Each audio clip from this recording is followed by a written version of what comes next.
Shela Butalid from SMDC. And right now, nandito tayo sa Shore 2 Residences, Amenity, located on the second floor. As you can see, meron po tayo swimming pool. Meron tayo mag-swimming dito.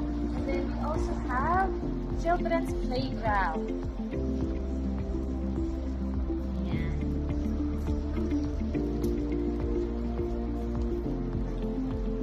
So, ngayon, ito yung proposed upgrade natin from Shore 2 papunta sa Shore 1 Residences.